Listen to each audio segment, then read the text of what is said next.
ఇక రాష్ట్రంలో నిర్వహిస్తున్న పోలీస్ డ్యూటీ మీట్ లో భాగంగా జిల్లా స్థాయి డ్యూటీ మీట్ ను ఆదిలాబాద్ జిల్లా పోలీస్ హెడ్ క్వార్టర్స్ లో జిల్లా SP Akhil Mahajan ribbon cut చేసి ప్రారంభించారు. ఇక పోలీస్ అధికారులు సిబ్బంది నైపుణ్యాలను పెంపొందించేందుకు డ్యూటీ మీట్లు ఎంతో ఉపయోగపడతాయన్నారు. జిల్లా స్థాయి ఉత్తమ ప్రతిభ కనబరిచిన వారికి జోనల్ రాష్ట్ర స్థాయి పోటీలకు ఎంపిక చేస్తామన్నారు. ఈ డ్యూటీ మీట్ లో forensic science and crime investigation, criminal laws, medico legal test, finger print science, lifting and packing of exhibits, crime scene photography, police portrayed observation test, anti sabotage check, అలాగే dog squad competition, computer awareness competition వంటి అంశాల్లో పరీక్షలు, పోటీలు నిర్వహిస్తున్నట్లుగా తెలిపారు. ఇక నేరస్థల పరిశీలన, శాస్త్రీయ ఆధారాల సేకరణ, ఫింగర్ ప్రింట్ల గుర్తింపు, ఆధునిక సాంకేతిక పరిజ్ఞాన వినియోగం, వీడియో అలాగే ఫోటో ఆధారాల విశ్లేషణ, బాంబు గుర్తింపు, భద్రతా తనిఖీల వంటి అంశాలపై సిబ్బందికి ప్రాక్టికల్, రాత పరీక్షల ద్వారా నిర్వహించనున్నట్లు తెలిపారు.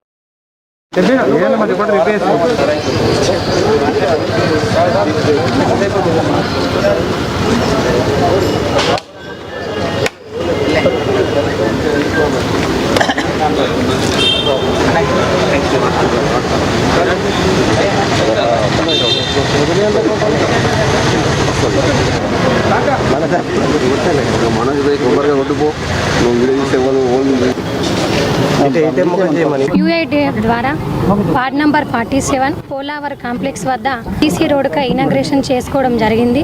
దాదాపు 10 లక్షల రూపాయలతో ఈరోజు ఇనాగ్రేషన్ చేసుకోవడం జరిగింది. ఏదైతే మనం మున్సిపాలిటీ ద్వారా వచ్చే ప్రతి ఒక్క నిధులు మన ప్రజలు ఇబ్బంది పడే సీసీ రోడ్స్ కానీ, కల్వర్ట్స్ కానీ, నాలీలు కానీ, ఇంకా మిగతా ఏదైనా వాటర్ గురించి కానీ, సీసీ రోడ్స్ కానీ ప్రతి ఒక్క దాని మీద మేము దృష్టి పెట్టి ప్రత్యేకంగా దాదాపు 15 రోజుల నుంచి కొన్ని వార్డులలో ఇనాగ్రేషన్ కూడా చేసుకోవడం జరిగింది. కొన్ని వార్డులలో పనులు కూడా జరుగుతున్నాయి. గతంలో 18.50 కోట్ల రూపాయలతో కూడా పనులు ప్రారంభమైనాయి. ఇవే కాకుండా మన గౌరవ కలెక్టర్ గారి ఆయన ఆదేశాల మేరకు ఆయన యొక్క నిధుల ద్వారా గతంలో కూడా దాదాపు 1.5 కోట్ల రూపాయలతోని డెవలప్మెంట్ కోసమని, కల్వర్ట్స్ కోసమని, మిగతా వాటి కోసమని పనులు కూడా ప్రారంభమైనాయి. అవి కూడా త్వరలో కంప్లీట్ అవుతున్నాయి. ఇవి మాత్రమే కాకుండా మన యొక్క ఇన్ఛార్జ్ అయినటువంటి మంత్రి గారి ఆదేశాల మేరకు మేము గతంలో కూడా చెప్పడం జరిగింది.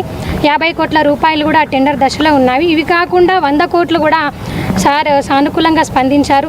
ఇవి కూడా వస్తే మన ఆదిలాబాద్ అందంగా రూపుదిద్దడమే కాకుండా ప్రజలు కూడా ఇబ్బంది లేకుండా ఉండగలుగుతారని తెలియజేస్తూ, ఇంకా ఏదున్నా కూడా మేము అందరం కలిసికట్టుగా, ఎందుకంటే ఆదిలాబాద్ పట్టణం డెవలప్మెంట్ ముఖ్యం కాబట్టి అందరం ఒకరికొకరము ఎలా నిధులు తీసుకురావాలి, మన గవర్నమెంట్ నుంచి ఏ విధంగా రాష్ట్రం నుంచి అయినా కావచ్చు, కేంద్రం నుంచి అయినా కావచ్చు, ఎలాగైనా నిధులు తీసుకొచ్చి మన ఆదిలాబాద్ని ఇంకా అందంగా నెంబర్ 1గా చేయాలి.